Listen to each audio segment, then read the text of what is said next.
Hello everyone, welcome to the Commerce JRF Adda platform. This is Soumya here and I have qualified UGC NET JRF 99.29 percentile in Commerce. चलिए आज का session start करते हैं और ये last session होने वाला है आपका इकोनॉमिक्स का। फिर नेक्स्ट सेशन में आपसे जो है वो अगली यूनिट जो है वो मैं स्टार्ट करने वाली हूँ। तो जैसा कि आप देख रहे हैं स्क्रीन पर आज है आपका मार्केट स्ट्रक्चर और ये काफी इंपॉर्टेंट रहने वाला है आप लोगों के लिए क्योंकि यहाँ पर जो है वो क्वेश्चंस काफी ज्यादा बनते हैं इस टॉपिक से। वो भी मैं आपको बताऊंगी कि कहाँ से ज्यादा क्वेश्चंस जो है वो आपके बनते हैं। तो सबसे पहले आप ये देख लीजिए कि परफेक्ट कंपटीशन होता है कि इम्परफेक्ट कंपटीशन होता है। मार्केट स्ट्रक्चर के टाइप्स हैं ये। तो फॉर परफेक्ट इन कंपटीशन और इम्परफेक्ट कंपटीशन, तो इम्परफेक्ट के अंदर आपका मोनोपोली, मोनोपोलिस्टिक और ओलिगोपोली जो है वो आपका इम्परफेक्ट कंपटीशन के अंदर आता है। ठीक है, चलिए फिर आता है आपका परफेक्ट कंपटीशन। तो परफेक्ट कंपटीशन यहाँ पे क्या मतलब है? परफेक्ट कंपटीशन वो मार्केट स्ट्रक्चर होता है जहां पर बहुत सारे सेलर्स होते हैं जो कि एक जैसा प्रोडक्ट मार्केट में बेच रहे होते हैं विथ अ फिक्स्ड प्राइस। जो कि मार्केट फिक्स करता है प्राइस, उसी प्राइस पे आपको मिलेगा। सिंपल सा एग्जांपल यहाँ पे देना चाहूंगी। अगर आप मार्केट जाते हो तो आपको सोप, जैसे अगर मैं बात करूं, डव सोप है, लक्स है, ठीक है ना, इस तरीके के अगर आप वो बेच रहे हैं तो आपको हर दुकान पे मिल जाएगा सेम प्राइस पे। कहीं से भी आप ले सकते हैं। ठीक है, तो बहुत सारे सेलर्स होते हैं और होमोजीनियस प्रोडक्ट को बेचते हैं। होमोजीनियस प्रोडक्ट का मतलब ऐसे प्रोडक्ट जो सेम होते हैं, ठीक है, एट अ यूनिफॉर्म प्राइस, यानी ऐसे प्राइस पे जो कि मार्केट ने फिक्स कर रखा है, इसी प्राइस पे सब एक जैसे प्राइसेस पे बेचते हैं। तो आप कहीं से भी जो है वो परचेज कर सकते हैं। कुछ इस तरीके का चार्ट है जो आपको बनने को यहाँ पे दिखाई देता है। आप यहाँ देख सकते हो, ये डिमांड और सप्लाई का है और ये परफेक्ट आपका दिखाया हुआ है। हमेशा याद रखिएगा कि परफेक्ट मार्केट कंपटीशन या मार्केट स्ट्रक्चर का जो आपका कर्व होता है या फिर आपका जो चार्ट होता है वो हॉरिजॉन्टल होता है, यानी सीधा स्ट्रेट है यहाँ पर हॉरिजॉन्टल। इसका मतलब होता है कि एवरेज रेवेन्यू जो है वो मार्जिनल रेवेन्यू के बराबर होता है। ये आपको याद क्या रखना है? आपको याद रखना है ये वाला point, A R equal to M R, बस। और इसमें आपको कुछ याद नहीं करना है। A R equal to M R होता है, ये कंडीशन आपको यहाँ पे इसकी याद रखनी है। आप चाहे तो स्क्रीनशॉट ले सकते हैं।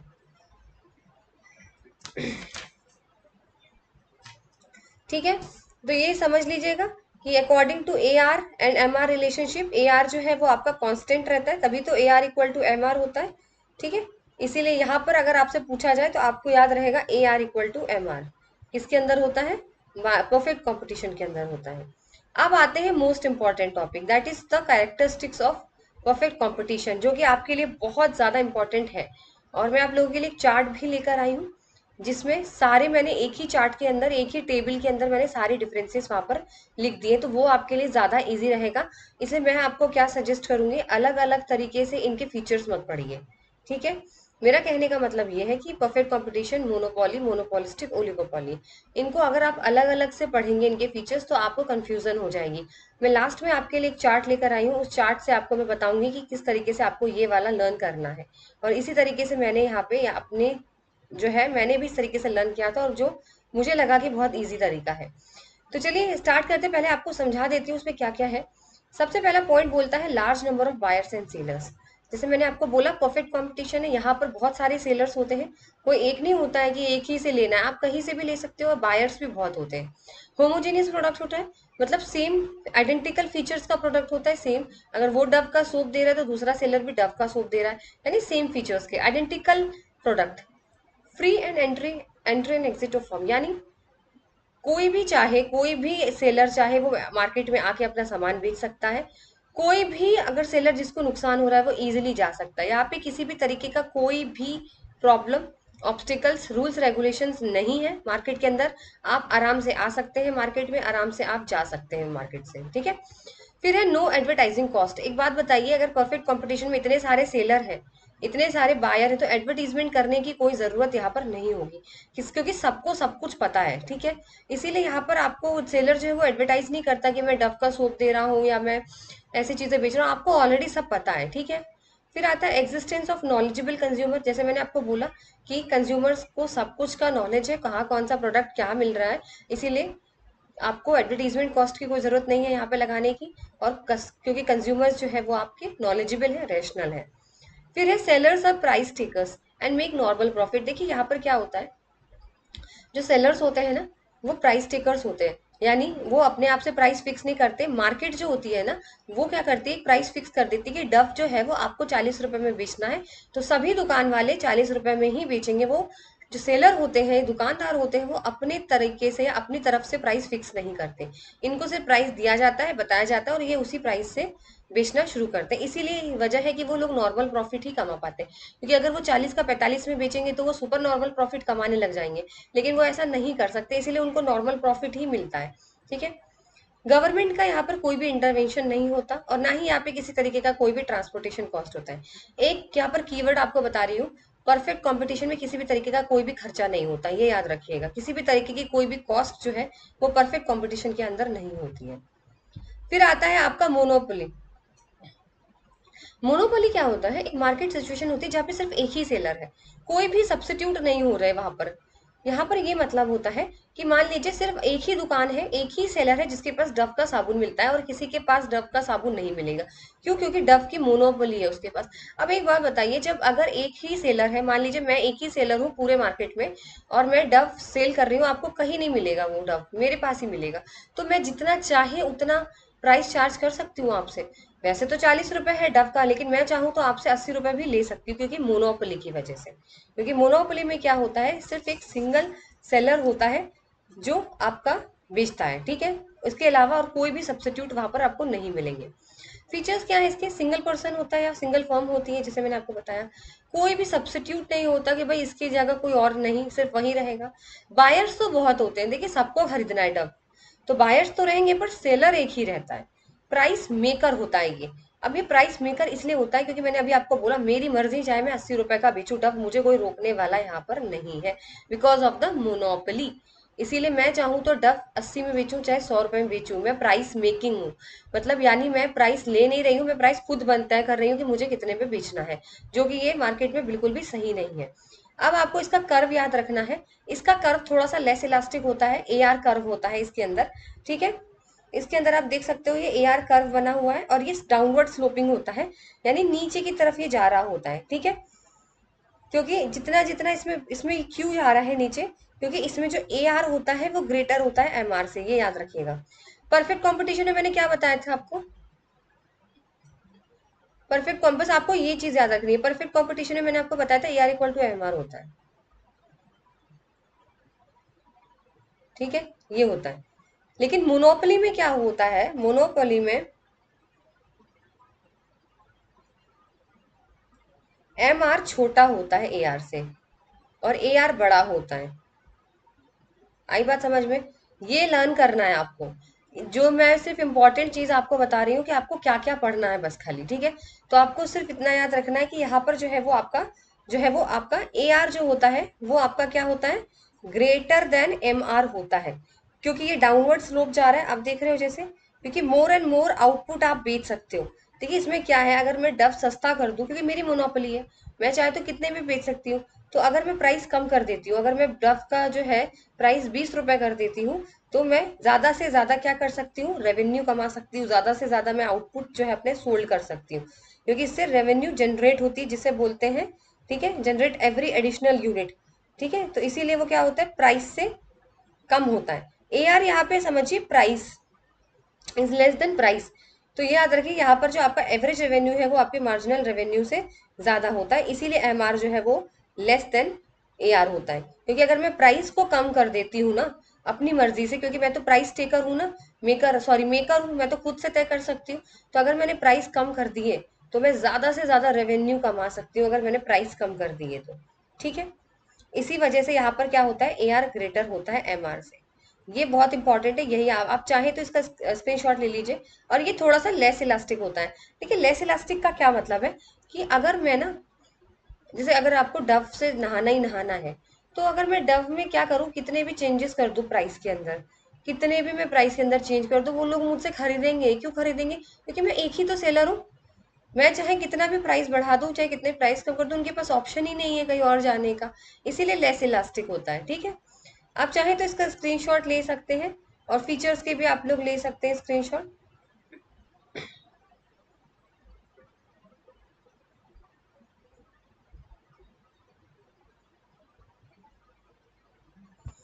ठीक है ना। तो आप इसको बस इतना याद रखिएगा इसमें कि जो आपका ए आर होता है इसमें जो होता है वो बड़ा होता है एम आर से, क्योंकि जैसे मैंने आपको बोला कि जैसे जैसे मैं प्राइस कम कर दूंगी तो मेरा आउटपुट बढ़ने लगेगा, तो आउटपुट बढ़ने लगेगा तो मेरा क्या होगा, रेवेन्यू जनरेट होगा। ठीक है, हर एडिशनल यूनिट से जैसे जैसे मैं करूंगी तो हर एडिशनल यूनिट से प्राइस कम करने के बाद मेरा जो रेवेन्यू है वो जनरेट होगा। ठीक है, इसीलिए वो क्या होगा आपका लेस देन, प्राइस से लेस देन होगा, मतलब आपका ए आर से एम आर जो है वो आपका लेस देन होगा। ए आर को आप प्राइस भी समझ सकते हो, ए आर का मतलब प्राइस, क्योंकि मैंने प्राइस कम कर दिया है इसी की वजह से रेवेन्यू मेरा बहुत जनरेट हो रहा है, इसीलिए आपका ए आर ग्रेटर होता है एम आर से।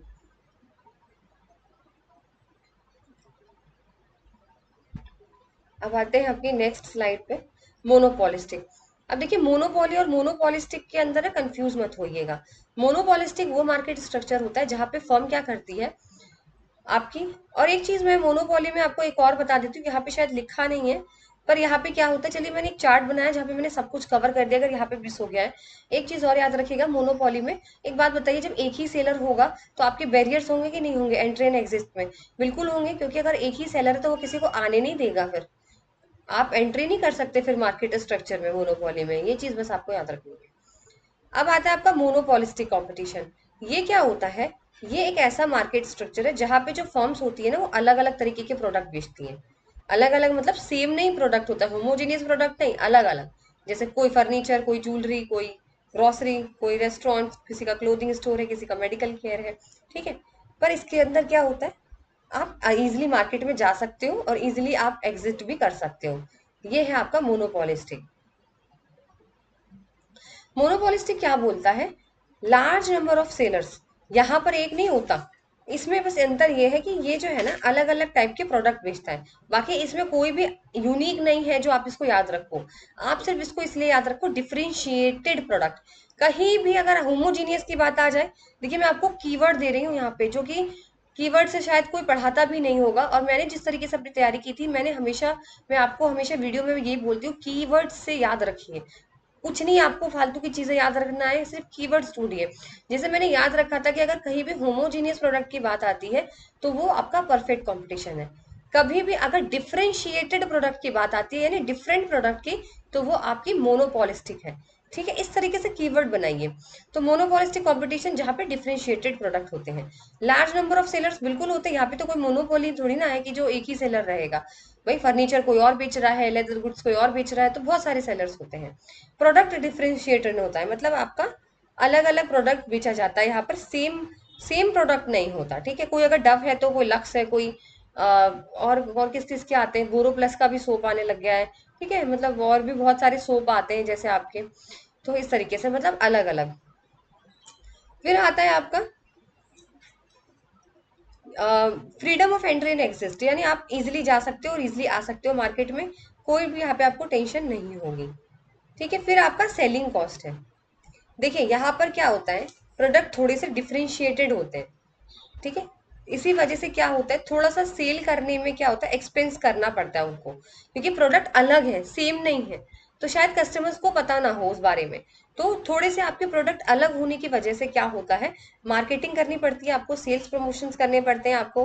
ठीक है, प्रोडक्ट का एडवर्टीजमेंट करना पड़ता है, इसी वजह से इसमें थोड़ी सी कॉस्ट आती है, ज्यादा नहीं आती है बट सेलिंग कॉस्ट इसके अंदर आती है आपकी। ठीक है, फिर है आपका प्राइसिंग डिसीजन। ना तो ये प्राइस मेकर है, ना ही ये प्राइस टेकर है। ठीक है ना, इनका थोड़ा सा कंट्रोल होता है प्राइस पर, मतलब अगर मैं कहूँ 50-50 वाले हैं ये लोग। ना ही तो ये प्राइस टेकर है कि भाई जिस मार्केट ने फिक्स कर दिया ये वो ले लेते हैं, ना ही ये प्राइस खुद से डिसाइड करते हैं, क्योंकि समझ रहे हो आप लोग, क्योंकि ना ही ये नाइदर ये प्राइस टेकर है नॉर ये प्राइस मेकर है।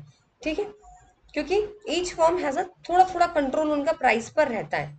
तो ये इनके ब्रांड के अकॉर्डिंग होता है कि कितना कस्टमर इनके ब्रांड से अटैच है, उस हिसाब से ये आपका प्राइस यहाँ पर सेट होता है। तो फर्नीचर आपने देखा होगा ना कि अलग अलग शॉप पे अगर आप जाते हो तो फर्नीचर का प्राइस, कभी कोई बेड या सोफा लेते हो तो मतलब कोई 5,000 बता देता है, कोई 5.5 कहता है, शीशम की लकड़ी का है तो आपको थोड़ा सा रेट हाई मिलेगा सोफा का, ये शीशम की लकड़ी का है, ये ना फलाने की लकड़ी का है।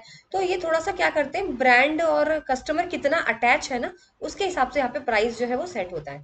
लैक ऑफ परफेक्ट नॉलेज, तो जैसे मैंने यहाँ पे बोला कि बायर्स और सेलर्स को थोड़ा सा मार्केट कंडीशंस के बारे में नॉलेज यहाँ पे नहीं होती है, इसी वजह से क्या होता है, सेलिंग कॉस्ट इनकर होती है, थोड़ा सा एडवर्टीजमेंट करना पड़ता है, यहाँ पे ये चीज है। फिर है आपका प्राइसिंग डिसीजन, इसमें प्राइसिंग डिसीजन तो हो गया, फिर इसमें क्या रह गया है, नॉन प्राइस कंपटीशन। तो नॉन प्राइस कंपटीशन क्या होता है, मोनोपोलिस्टिक अंदर, मतलब कंपटीशन के अंदर होता है। इसमें क्या होता है, एक दूसरे से ना कंपटीशन करते हैं, पर प्राइसिंग में कंपटीशन नहीं करते यहाँ पे। यहाँ पे सेलर क्या करते हैं, यहाँ पे ये बोलते हैं एक दूसरे से आगे बढ़ने के लिए। जैसे मान लीजिए दो दुकान वाले हैं, तो दोनों ने दुकान खोली, एक की इलेक्ट्रॉनिक्स की है, एक की किसी और चीज की है। तो ये लोग क्या करते हैं, आपस में कंपटीशन करते हैं, पर प्राइस इन्वॉल्व नहीं होता इसमें। तो मैम प्राइस इन्वॉल्व नहीं होता तो किस तरीके से कंपटीशन करते हैं, तो ये गिफ्ट्स के थ्रू करते हैं, जैसे कूपन्स दे दिए, या कुछ क्रेडिट वगैरह का नहीं होता है अपने, कि आप क्रेडिट से पेमेंट कर दो तो मतलब आपको 10% डिस्काउंट मिल जाएगा, या फिर आप कूपन ले जाइए, आप अगर यहाँ से प्रोडक्ट करेंगे तो आपको ये फ्री मिलेगा, गिफ्ट इसके साथ ये गिफ्ट फ्री मिलेगा।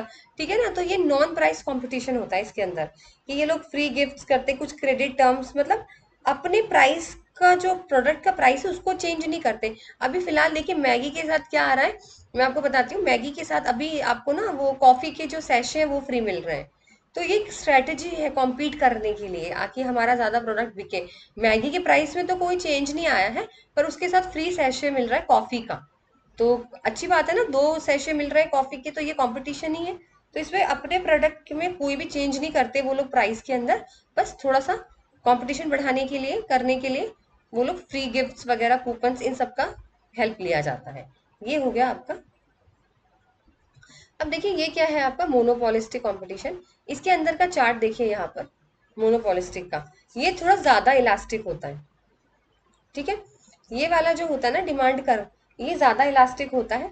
और इसके अंदर भी सेम सिचुएशन होती है कि ए आर जो है वो, जैसे मोनोपोली में मैंने आपको बताया था कि ए आर जो है वो आपका ग्रेटर देन एम आर होता है, मतलब M R is less than A R, due to negatively demand कर। देखिए क्योंकि ये डिमांड का स्लोप नीचे जाता है ना, इसी वजह से ए आर जो है वो बड़ा होता है एम आर की वजह से। ये थोड़ा सा ज्यादा इलास्टिक होता है। ठीक है, ज्यादा इलास्टिक का मतलब अगर आप यहाँ पे प्राइस में कुछ चेंज करते हो तो डिमांड में बहुत ज्यादा चेंजेस देखने को मिल जाते हैं। मतलब अगर आपने एक प्रोडक्ट जो है वो अगर ज्यादा कर दिया, डव अगर आपने 80 रुपए की कर दी तो वो दूसरे पे स्विच कर जाएगा, मतलब ये चीज है इसके अंदर। तो इसीलिए इसका थोड़ा सा ज्यादा हाईली इलास्टिक कर्व माना जाता है। ठीक है, अब आता है ओलिगोपोली। तो ओलिगोपोली क्या होता है, यहाँ पर कुछ सेलर्स होते हैं जो दोनों में डील करते हैं। अब अगर आपको जब पूछ लिया जाए होमोजीनियस किसका कीवर्ड है, परफेक्ट कंपटीशन का। डिफरेंशिएटेड किसका कीवर्ड है, मैम मोनोपोलिस्टिक का है। अगर दोनों ही आ जाए तो, होमोजीनियस भी आ जाए और डिफरेंशिएटेड भी आ जाए तो ओलिगोपोली का। बहुत सिंपल है, डेफिनेशन इतना रटना नहीं है। ठीक है, इसके अंदर क्या होता है, कुछ सेलर्स होते हैं, कुछ होते हैं, ज्यादा नहीं होते, और दोनों में प्रोडक्ट में वो लोग डील करते हैं, चाहे वो आपका एक जैसे प्रोडक्ट हो और चाहे वो अलग अलग प्रोडक्ट हो, दोनों में उनको क्या करना होता है, डील करना होता है। ठीक है, अब जैसे इसमें क्या है, इसके टाइप्स भी हैं, वो भी पढ़ लीजिए। सबसे पहले है प्योर ओलिगोपोली। तो प्योर ओलिगोपोली में क्या होता है, जहां पर जो प्रोडक्ट है वो जहां पे होमोजीनियस की बात आ जाए ना, कि मार्केट में सेम प्रोडक्ट मिल रहा है, होमोजीनियस में मिल रहा है, तो आपकी प्योर ओलिगोपोली हो गई। और डिफरेंशिएटेड है तो मतलब आपकी जो फॉर्म है, मार्केट प्रोड्यूस कर रही है वो अलग अलग प्रोडक्ट कर रही है, तो डिफरेंशिएटेड ओलिगोपोली हो गई, यानी जो जैसा नाम है वैसा आपका मीनिंग है यहाँ पर। फिर आता है आपका कोलेसिव और नॉन कोलेसिव। यहाँ पर क्या होता है, कोलेसिव का क्या मतलब है, यहाँ पर कॉर्पोरेशन। और नॉन कोलेसिव का मतलब होता है हमें कोई किसी से भाईचारा नहीं करना। ठीक है, तो कोलेसिव का क्या होता है, जब डिफरेंट फर्म से कुछ फर्म्स होती हैं साथ में मिल जाती हैं और कहते हैं कि हम लोग क्या करते हैं, कार्टेल बना लेते हैं। कार्टेल आपने सुना होगा ना, हम लोग एक ग्रुप बना लेते हैं और हम लोग है ना 5-6 दुकान, आपने देखा होगा कि सब्जी वालों में बहुत कॉमन है ये वाली चीज। अगर आप कभी मार्केट जाओ सब्जी खरीदने, तो मैंने ये काफी चीजें नोटिस की है वहां पे, कि जो सब्जी बेचते हैं ना ठेले वाले, तो ये लोग क्या करते हैं, ये जो होते हैं ना 5-6 ठेले लगे होते हैं, मतलब काफी ठेले लगे होते हैं अगर आप जाओ मार्केट में। तो ये लोग क्या करते हैं ना, अगर अगर उनसे पूछो कि एप्पल कितने का दिया ना, तो 50, दूसरे से पूछो 50, तीसरे से पूछो तो 50, चौथे से पूछो तो 50, यानी सबने सेम ही प्राइस फिक्स करा होता है, कोई 1 रुपया कम ही नहीं करता है। मतलब ये चीज आपने देखी कि किस तरीके से इन लोगों ने कोलैसिव ओलिगोपोली कर रही है, यानी इन्होंने पहले डिसाइड कर लिया होता है कि भाई हम तो 50 में एप्पल बेचने वाले हैं, तो तुम लोग भी 50 में ही बेचना। आई बात समझ में? देखिए इकोनॉमिक्स एक ऐसा सब्जेक्ट है जो आप लोग अपने रियल वर्ल्ड से जितना कनेक्ट करोगे ना आपको बहुत इजी होगा पढ़ने के लिए। हमेशा कनेक्ट करिए चीजों को, क्योंकि इकोनॉमिक्स तो रटोगे ना तो कभी समझ में नहीं आएगी। ये मैंने भी आप एग्जाम दिया आपकी तरह, मैं भी एक स्टूडेंट ही रही हूँ आप लोगों की तरह। ठीक है। तो पहले जाकर अगर कोई चीज रटते हो ना आप लोग, तो मुझे भी ये चीज रियलाइज हुई कि ऐसे समझ में नहीं आएगा। आसपास की चीजों से ऑब्जर्व करो और उसके साथ कनेक्शन करो इकोनॉमिक्स का, तो इकोनॉमिक्स इजी लगने लगती है।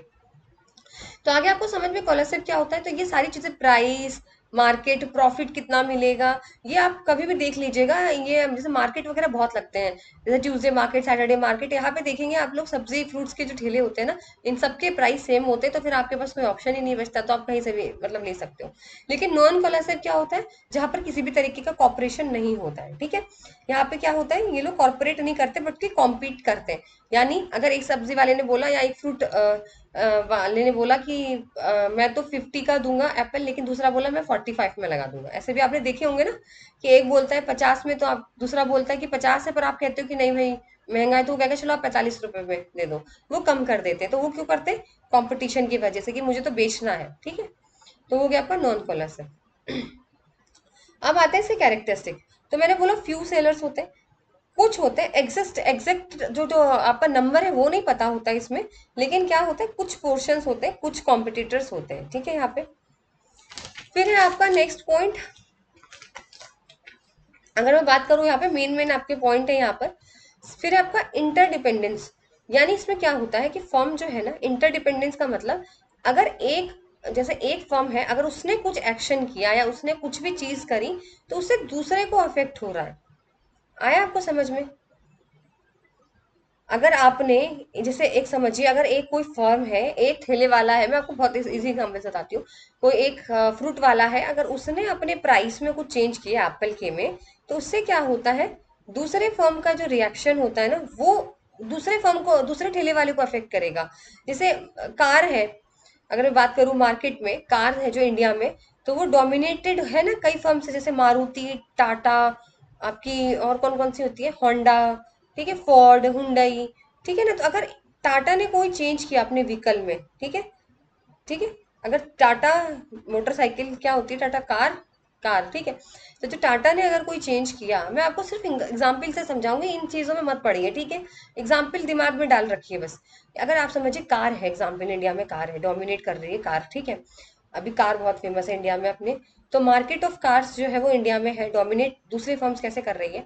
अगर टाटा जो है आपकी, जैसे इंडिका मान लीजिए, इंडिका, तो अगर इंडिका के प्राइस में अगर आपने कोई चेंज किया, इंडिका के प्राइस में अगर आपने कोई चेंज किया, तो जो दूसरी जो फर्म है ना, जैसे मारुति, हुंडई, ठीक है, तो वो भी चेंज करेंगे फिर अपने व्हीकल में।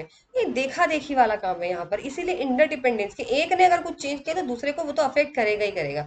तो वो उसको प्रवोक कर देता है कि अब आप भी कुछ चेंजेस करो। तो ये चीज यहाँ पर बोली गई है। ठीक है। देखिए यहाँ पर भी क्या होता है, नॉन प्राइस कंपटीशन होता है यहाँ पर भी, इसके अंदर भी। ठीक है। इसके अंदर भी नॉन प्राइस कंपटीशन होता है। जैसे कोई फर्म है, अगर वो अपने पैसे कम कर रही है, अपने अपने कोई भी प्रोडक्ट का प्राइस कम कर रही है, तो वो क्या करेगा, जो राइवल्स होते हैं ना आपके दुश्मन, वो भी कम कर देते हैं। वो रिएक्ट करते हैं रिड्यूसेस प्राइसेस से। ठीक है। मतलब यहाँ पे ये है कि अगर उसने कम कर दिया, तो वो भी कम कर देगा। वो राइवल है जो आपका कॉम्पिटिटर है, वो भी रिएक्ट करता है आपके प्राइस कम करने से। ठीक है। तो यही चीज होती है। अगर मतलब अगर अब वो क्या करेगा, कि अगर उसने सोचा कि अगर मैं प्राइस, चलो इसने तो यार टाटा वाले ने तो प्राइस कम कर दिया, तो हुंडई वाले ने बोला हम बढ़ा देते हैं, तो इससे क्या होगा, वो ऐसा नहीं करेगा कभी भी। याद रखना, अगर आपने प्राइस कम कर दिया ना, जैसे अगर एक कोई एप्पल वाला है, तो उसने एप्पल अगर 20 रुपए किलो, 20 तो छोड़ो दो, अगर वो 50 रुपए किलो बेच रहा है ना, तो दूसरा सोचेगा अरे ये इसने तो कम कर दिया है, तो मैं तो 100 रुपए में बेचूंगा। तो आप पता है 100 रुपए वाला वो करेगा नहीं कभी ऐसा, क्योंकि अगर वो ऐसा करेगा ना, तो कस्टमर उसके पास ही नहीं जाने वाले। वो लूज कर सकता है अपने कस्टमर्स को। ठीक है। अगर वो रेस करेगा, इसीलिए यहाँ पर नॉन प्राइस कंपटीशन रखते हैं, प्राइस कंपटीशन नहीं रखते हैं, प्राइस नहीं बढ़ाएंगे वो। ये चीज बोली गई है इसके अंदर। ठीक है। यहाँ पर बैरियर होता है ओलिगोपोली में। यहाँ पर क्या होता है आपका बैरियर, यानी आप इजिली आ जा नहीं सकते, ये चीज है एक यहाँ पर। ठीक है। थोड़ी सी सेलिंग कॉस्ट भी यहाँ पे आपकी लगती है, यहाँ पे थोड़ी सी आपकी सेलिंग कॉस्ट भी यहाँ पर आपकी लगती है। फिर दूसरी, तो आपको पता है कि एक दूसरे पे इंटरडिपेंडेंट रहते हैं। पर्टिकुलर फर्म अगर कुछ चीज करता है तो दूसरे पे इन्फ्लुएंस करता है। ठीक है ना। तो यही चीज होती है। कि अगर एक कोई सिंगल फर्म कुछ करता है तो दूसरा जो है वो चेंज कर देता है, इसी वजह से ग्रुप बिहेवियर यहाँ पर दिखा गया। ये ग्रुप बिहेवियर जो लिखा हुआ है वो यही चीज है। ठीक है। लैक ऑफ यूनिफॉर्मिटी है साइज ऑफ द फर्म में, पता नहीं है कितना साइज, अभी मैंने बोला ना एग्जैक्ट नंबर नहीं पता होता है इसमें कि साइज फर्म का क्या रहने वाला है। फिर है इसके अंदर आपकी इंटरडिपेंडेंस। ठीक है। इंटरडिपेंडेंस ऑफ इंटरडिपेंडेंस नहीं, इनडिटर्मिनेट्स ऑफ डिमांड कर्व। यहाँ पे क्या होता है, डिमांड कर्व जो होता है ना अननोन होता है। जैसे मैंने आपको दोनों चीजें बताई कि दोनों चीजें क्या है, पर यहाँ पर क्या होता है, डिमांड कर्व जो ओलिगोपोली का होता है वो इनडिटर्मिनेट होता है। इनडिटर्मिनेट क्यों होता है मैम? ये इसलिए होता है क्योंकि जो फर्म का बिहेवियर पैटर्न होता है वो हम लोग डिटरमाइन नहीं कर सकते, क्योंकि इंटरडिपेंडेंस फर्म की वजह से एक ने कम कर दिए दूसरा उससे रिएक्ट कर रहा है, हम एग्जैक्टली जो है ना हम बता नहीं पाते। ठीक है। क्योंकि हम एग्जैक्टली जो है अनसर्टेनिटी की वजह से जो है हम लोग ये नहीं बता पाते कि इसका जो कर्व है वो किस तरीके से बनेगा, इसलिए यहाँ पर अननोन होता है, क्योंकि हाई डिग्री ऑफ इंटरडिपेंडेंस होता है यहाँ पर राइवल फर्म की से। ठीक है ना, तो हम प्रिडिक्ट नहीं कर सकते सेल्स। ठीक है। हम ये नहीं बता सकते कि हमने कितना चेंज, अगर हमने प्राइस में चेंज किया तो उससे दूसरा जो फॉर्म है वो कितना, उसका क्या रिस्पॉन्स होगा, क्या ट्रिगर करेगा वो, तो हम लोग बिहेवियर पैटर्न नहीं बता सकते, इसीलिए यहाँ पर इनडिटर्मिनेट डिमांड कर्व होता है। अब ये बहुत इंपॉर्टेंट है, 5 स्टार टॉपिक लगा लीजिए। जून के एग्जाम में ये क्वेश्चन एज इट इज पूछ लिया था, और अभी क्या हो रहा है एग्जाम में, इस तरीके के क्वेश्चन आ रहे हैं जो कि बहुत फालतू है। फालतू का यहाँ पे ये मतलब होता है कि इतने फैक्चुअल क्वेश्चन आ रहे हैं। जब मैंने खुद अटेम्प्ट किया था तो एक क्वेश्चन ऐसा था जहां पर आपकी रिस्क प्रॉफिट थ्योरी थी, उनको सीक्वेंसिंग में लगाना था, और ये इतना टफ क्वेश्चन था कि मेरे लिए बहुत ज्यादा टफ था, क्योंकि सभी के लिए टफ होगा, क्योंकि हॉले का था, आपका स्कम्प्टर का था, आपको क्या पता ये कब आया था, डेट तो मतलब बहुत मुश्किल था वो क्वेश्चन। और एक क्वेश्चन जून का जो एग्जाम होता है ना पेन और पेपर में, तो उसमें ये क्वेश्चन आया था। और देखिए अभी क्या पैटर्न आएगा ये नहीं पता, क्योंकि चेंज भी हो सकता है, आपके चेयरमैन रिटायर हो गए हैं तो इस वजह से। बट अभी देखिए क्या हो सकता है, अगर आप पिछला वाला पैटर्न अगर अभी चलेगा तो आप ये सोच के रखिए कि क्वेश्चन रिपीट हो रहे हैं इस बार। अभी कई क्वेश्चन ऐसे हैं जो same as it is repeat हुए, जबकि पहले ऐसा नहीं होता था। टॉपिक रिपीट होते थे पर क्वेश्चन रिपीट नहीं होते थे। अभी मैं दिखा दूंगी आपको पीवाईक्यू में same as it is question repeat हो रहे हैं। तो ये क्वेश्चन क्या पता आपका लक अच्छा और ये क्वेश्चन आपका आ जाए। क्वेश्चन क्या पूछा गया था कि कोलेसिव ओलिगोपोली मॉडल कौन से थे और नॉन कोलेसिव ओलिगोपोली जो मॉडल है वो कौन से थे। तो ये आपको रटना है खाली, इसमें कुछ समझना नहीं है। अगर नॉन कोलेसिव ओलिगोपोली मॉडल की बात करें तो उसमें कॉर्नेट का, ठीक है, आपका एजवर्थ का, बर्ट्रैंड का और स्टेकबर्ग का। ठीक है। फिर आपका स्टेकलबर्ग का। ये 4 मॉडल आप लोग रट लीजिए, इसको समझना नहीं, इसको रटना है कि अगर नॉन कोलेसिव की बात आती है तो कॉर्नेट, एजवर्थ, बर्ट्रेंड और स्टेकलबर्ग। और वही अगर कोलेसिव ओलिगोपोली की आती है तो cartel, price leadership market, price leadership और आपका मार्केट शेयर मॉडल। ये आप बिल्कुल याद रखिए, एज इट इज क्वेश्चन आ सकता है। आपको 4 ऑप्शन दे दिए जाएंगे, आपको बताना है कि कोलेसिव कौन सा, ABCCDE, और नॉन कोलेसिव कोई सा भी पूछ सकते हैं कि इनमें से कौन सा मॉडल किस टाइप का है। तो इसको आप रट लीजिए। अब आता है मोस्ट इंपॉर्टेंट। ये तो 5 स्टार है, देखिए इस चार्ट से ही मैंने पढ़ा था, इस चार्ट से ही, इसीलिए मैं ये चार्ट आप लोगों के लिए लेकर आई हूँ। देखिए क्या हुआ, क्योंकि अलग अलग से ना याद नहीं रहता, अलग अलग चीजों से याद नहीं रहता है कि किसमें क्या था, किसके अंदर क्या था, तो ये एक ही में सब आ गया है। देखिए नंबर ऑफ सेलर्स, परफेक्ट में वेरी लार्ज नंबर, मोनोपोली में सिंगल सेलर, मोनोपोलिस्टिक में large number of sellers, oligopoly में few. Nature of product, perfect में होमोजीनियस, मोनोपोली में कोई क्लोज सब्सटीट्यूट नहीं होता, सिंगल, ठीक है। और मोनोपोलिस्टिक में closely related but differentiated product होते हैं, और ओलिगोपोली में दोनों प्योर डिफरेंशिएटेड, दोनों होमोजीनियस। एंट्री और एग्जिस्ट, परफेक्ट में फ्री, ठीक है, मोनोपोली में रिस्ट्रिक्टेड, मोनोपोलिस्टिक में फ्री और ओलिगोपोली में रिस्ट्रिक्टेड। इसको इस तरीके, यही चार्ट याद करिएगा, मैंने यही चार्ट याद किया था अच्छी तरीके से। ठीक है। फिर है डिमांड कर्व, परफेक्टली इलास्टिक होता है, हॉरिजॉन्टल, मोनोपोली में डाउनवर्ड स्लोप होता है, लेस इलास्टिक, मोनोपोलिस्टिक में भी डाउनवर्ड होता है बट मोर इलास्टिक, ओलिगोपोली में इंडिटरमिनेट होता है। प्राइस, परफेक्ट कॉम्पिटिशन है, प्राइस टेकर, मोनोपोली में प्राइस मेकर, इसमें पार्शियल कंट्रोल थोड़ा बहुत, ये प्राइस रेजिडिटी होती है इसके अंदर due to fear of price war, इसके अंदर प्राइस रेजिडिटी होती है। सेलिंग कॉस्ट, परफेक्ट में तो कोई नहीं होती सेलिंग कॉस्ट, बाकी सब में होती है। देखो याद करने का तरीका, सिर्फ सेलिंग कॉस्ट, कॉस्ट की अगर बात करी जाए ना, तो मैंने आपको बोला था ना परफेक्ट कंपटीशन एक ऐसा है जिसमें कोई भी कॉस्ट नहीं लगती, बाकी सब में लगती है। किसी में कम लगती है, जैसे मोनोपोली में थोड़ी सी लगती है, मोनोपोलिस्टिक में ज्यादा, ओलिगोपोली में ज्यादा। लेवल ऑफ नॉलेज कस्टमर को, परफेक्ट में परफेक्ट रहेगा सबको, लेकिन बाकी सब में इम्परफेक्ट है, क्योंकि ये इम्परफेक्ट के टाइप है। मैंने अभी आपको टाइप बताया था ना, परफेक्ट और इम्परफेक्ट। परफेक्ट के अंदर तो परफेक्ट था, इम्परफेक्ट में मोनोपोली, मोनोपोलिस्टिक और ओलिगोपोली। इसका स्क्रीनशॉट ले लीजिए प्लीज।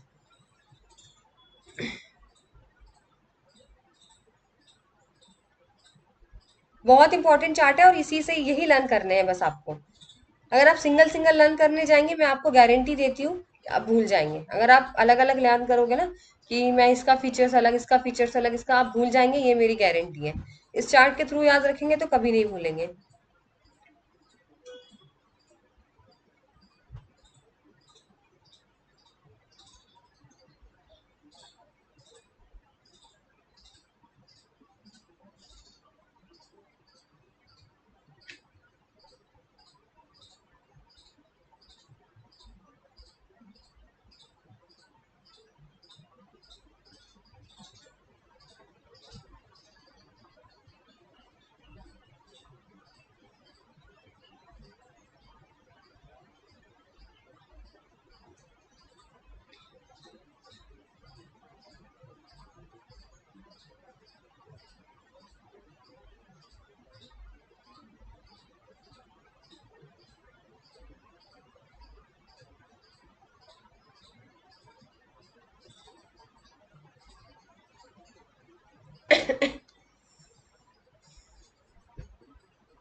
अभी देखिए, मैं आपको ना एक एक टॉपिक और बता देती हूँ यहाँ पे।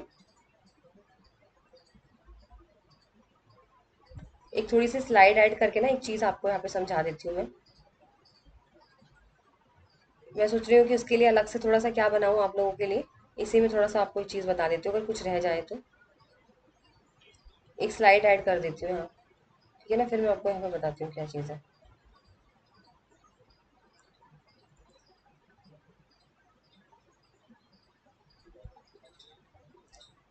यहाँ पे समझिएगा, आपने किंग्ड डिमांड कर्व एक बार समझ लीजिए यहाँ पे। ये मैंने चार्ट बनाया, थोड़ा सा ड्राइंग मेरी अच्छी नहीं है, थोड़ा सा समझ लीजिएगा, ठीक है। इस तरीके का कुछ डिमांड बनता है, ठीक है।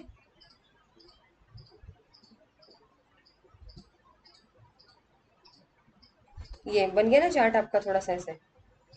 यहाँ पे क्या होता है, ये इलास्टिक वाला पार्ट होता है। इलास्टिक मतलब अगर आपने प्राइस में चेंज किया ना, तो यहाँ पे डिमांड में बहुत ज्यादा चेंज आ जाएगा।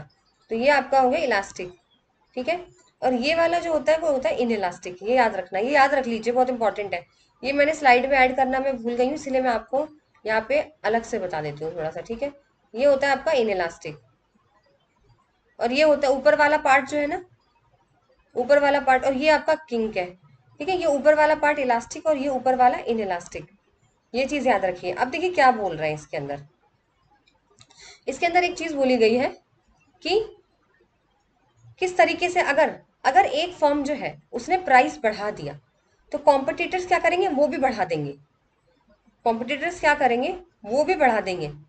अगर एक एक कंपनी है, एक फर्म है, उसने अगर प्राइस बढ़ा दिए डव का, उसने डव के प्राइस कर दिए 100 रुपए, तो दूसरी कंपनी भी क्या करेगी, डव के प्राइस कर देगी 100 रुपए, ठीक है।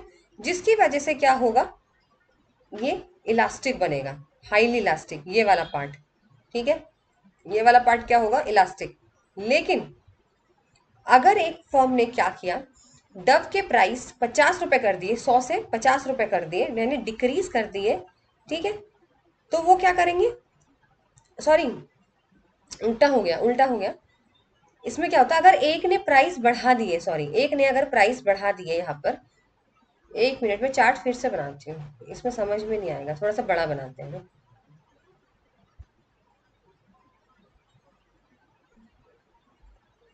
उल्टा बोल दिया मैंने, पर कोई नहीं, मैं फिर से एक बार चार्ट बनाती हूँ, फिर आएगा समझ आपको।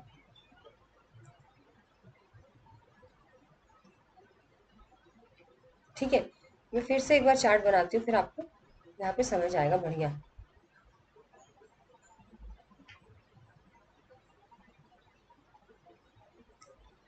ये बना चार्ट। ये लास्ट टॉपिक था, इसलिए मैंने सोचा ये छूटना नहीं चाहिए आपका, ठीक है।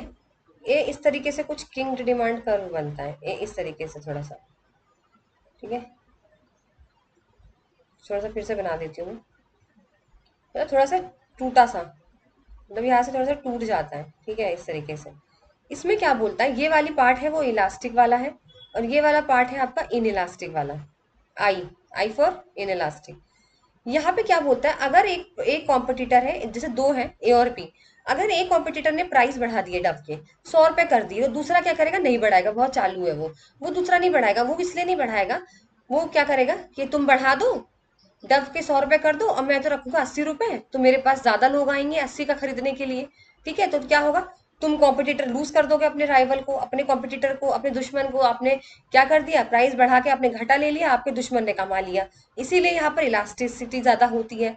इन इलास्टिक क्या होती है, जब उसने प्राइस कम कर दिए डव के, 100 रुपए से 50 रुपए में बेचने लग गया, तो बहुत शातिर है कॉम्पिटिटर, तब वो कम कर देगा। यानी जब अपनी प्राइस कम करी, जब आपने प्राइस कम करा, तब तो कॉम्पिटिटर ने आपको फॉलो किया, उसने कम कर दिया। लेकिन जब आपने प्राइस बढ़ाया, तब उसने आपको फॉलो नहीं करा। इसीलिए यहाँ पर अगर जब उसने आपको फॉलो नहीं करा, तब वो इलास्टिसिटी डिमांड ज्यादा हो जाएगी। और इन इलास्टिक जब होता है, जब वो क्या करता है, जब आप प्राइस कम कर देते हो, तो वो भी कम कर देता है, तो फिर आप बराबर पे आ जाते हो। इसी वजह से क्या होता है, यहाँ पर जो है इन इलास्टिक बनता है नीचे वाला। तो ये था आपका एक पॉइंट यहाँ पर, ठीक है। और एक चीज यहाँ पे थोड़ा सा ओरली आपको बता देती हूँ यहाँ पे, कि अगर शॉर्ट रन है और लॉन्ग रन कर्व है, तो शॉर्ट रन इक्विलिब्रियम और लॉन्ग रन इक्विलिब्रियम में क्या अंदर है, इसका मैं अलग से क्लास लूंगी आपकी, ठीक है। लेकिन मैं आपको थोड़ा सा ओरली बता देती हूँ। अगर शॉर्ट रन इक्विलिब्रियम होता है ना, तो उसमें तीनों, मोनोपोली और आपका परफेक्ट, आपका मोनोपोलिस्टिक, ये तीनों क्या होते हैं, सुपर नॉर्मल प्रॉफिट भी कमाते हैं, नॉर्मल प्रॉफिट भी कमाते हैं, और लॉस भी मिलता है इन तीनों को।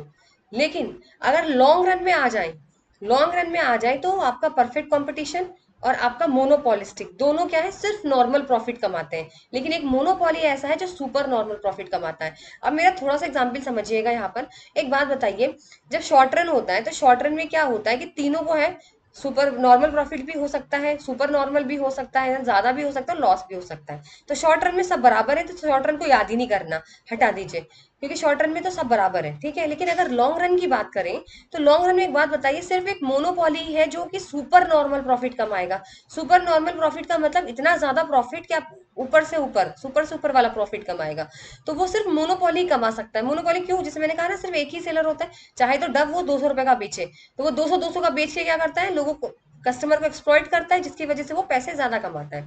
लेकिन और जो बाकी होते हैं, मोनोपोलिस्टिक और आपके परफेक्ट, ये बेचारे सिर्फ नॉर्मल प्रॉफिट ही कमा पाते हैं लॉन्ग रन में। क्यों कमा पाते हैं नॉर्मल, क्योंकि सब जो चाहे वो आ जाता है, जो चाहे वो चला जाता है, फ्री एंट्री होती है, और आपके जो प्रोडक्ट है वो भी सेम होते हैं, इसीलिए ज्यादा फर्क नहीं पड़ता, प्राइस पे कंट्रोल नहीं होता आपका, इसी वजह से आप सिर्फ नॉर्मल प्रॉफिट लॉन्ग रन में कमाते हो। तो ये था आज का सेशन। आई होप आप लोग को सेशन समझ में आया होगा। कीवर्ड्स के थ्रू पढ़िए, समझ के कोशिश करिए, एग्जाम्पल से याद करके कोशिश करिए, तो कभी नहीं भूलेंगे टॉपिक को। तब फिर आपसे मिलते हैं नेक्स्ट यूनिट में, और आपके लिए अगली नेक्स्ट यूनिट में लेकर आऊंगी। और जब तक वीडियो अच्छी लगी तो लाइक शेयर जरूर करिए, और चैनल को सब्सक्राइब करना ना भूलें।